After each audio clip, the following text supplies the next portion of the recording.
Hello and welcome to Jill Cameron Creations. Today we're going to be taking a look at tone on tone bold floral cards.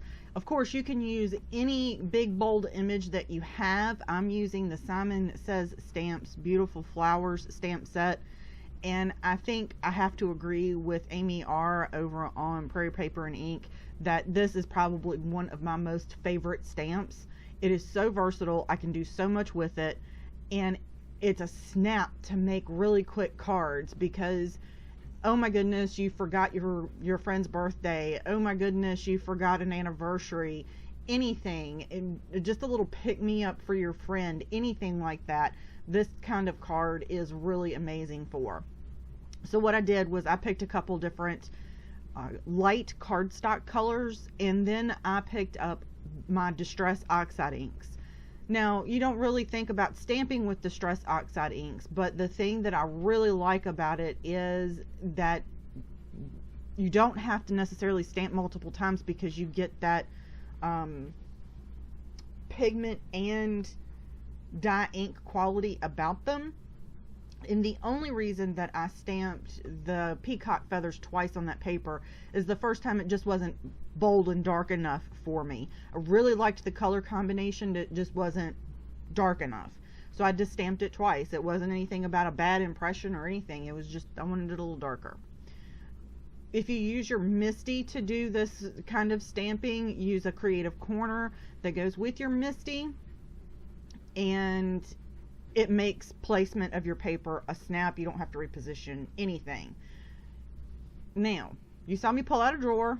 I moved some paper and stuff around a little bit ago, and I cut down tons and tons and tons of cardstock into 4 1/4 by 5.5 inch panels that are ready at my disposal, and they're in drawers in front of me, and I'll take a picture of that and post it over on my blog pretty soon.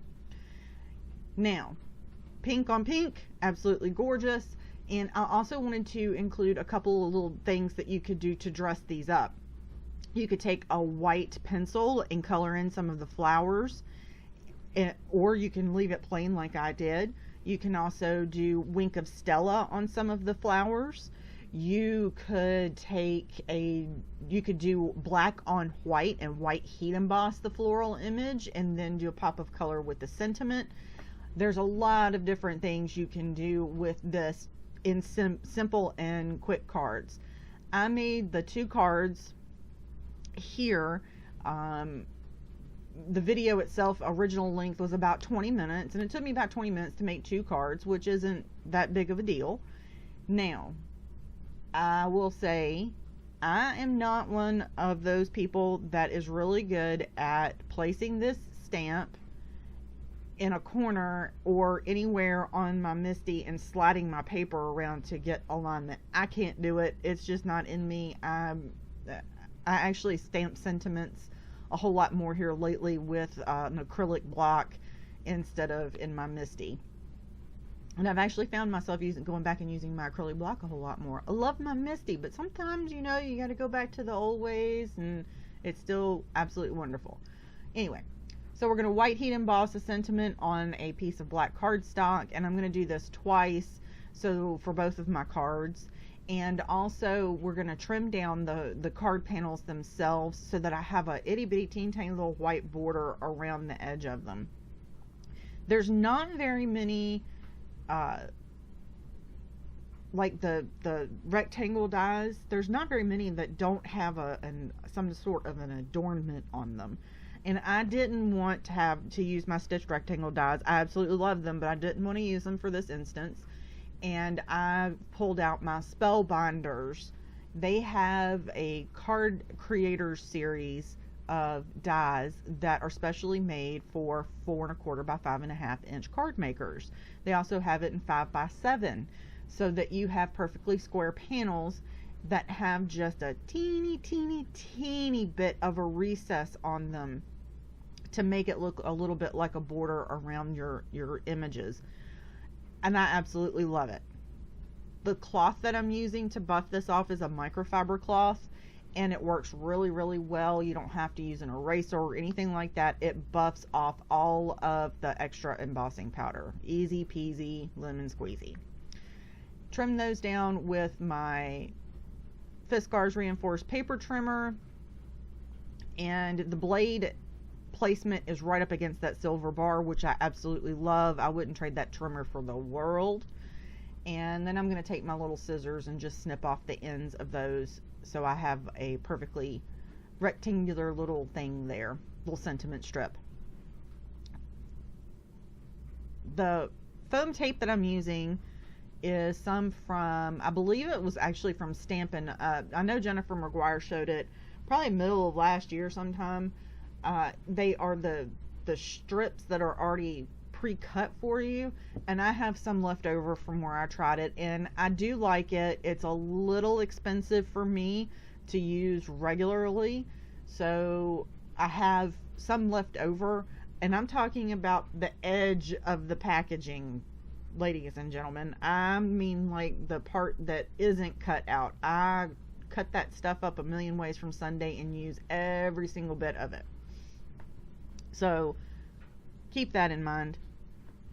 Instead of cutting down strips of foam tape, you can use already pre-cut strips. And I see a lot of people are going to foam squares now, where Gina K has them that are in the box. I'm still a Scotch big huge foam tape roll girl. I really like my Scotch foam tape, so you'll continue to see me use that as well. So now back to what I'm actually doing right now. I just die cut this down, and where I would be able to have that itty bitty little white frame around the edge of my card panel.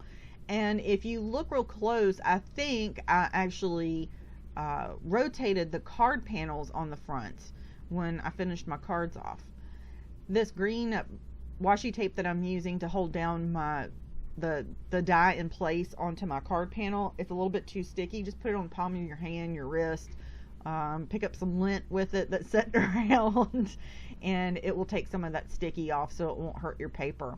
The other way to make sure that you're not going to hurt your paper is to pull it off directly at a 90-degree angle to your paper. Sometimes that isn't necessarily achievable just by sheer way everything kind of works out. Sometimes it's just not doable, but that's okay too.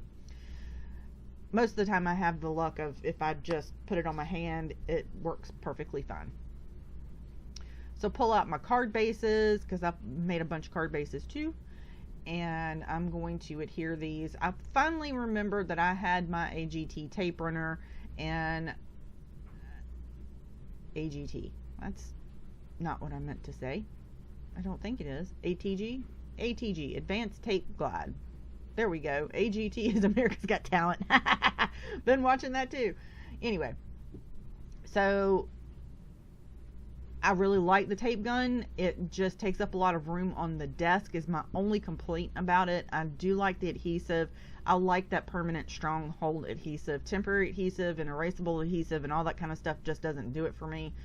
I do have some erasable adhesive. There's my adhesive pile. That's my little bin that has all of my weird adhesives in it. See, I'm talking about the trash part that most people throw away. There we go. That's what I'm using. So I'm going to use some of that up.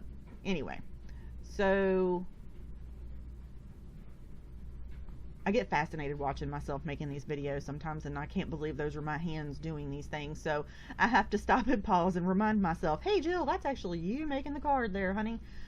Anyway, I'm not watching it for somebody else making it. The last thing that you can do for these cards is add a little bit of embellishment, and I kept these really simple. I added Nuvo drops, and to give them sparkle on the pink one, I added some glitter Nuvo drops, and I did so on the green tealy one as well, and those are going to be clear on there.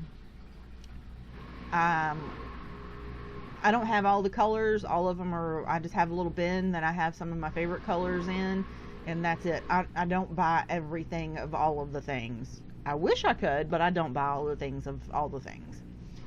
Thank you so much for joining me today. And if you have any questions or need anything, don't hesitate to drop me an email, and I will be happy to answer your questions. I'm also having a crafty de-stash sale over on my blog at jillcameroncreations.com/shop.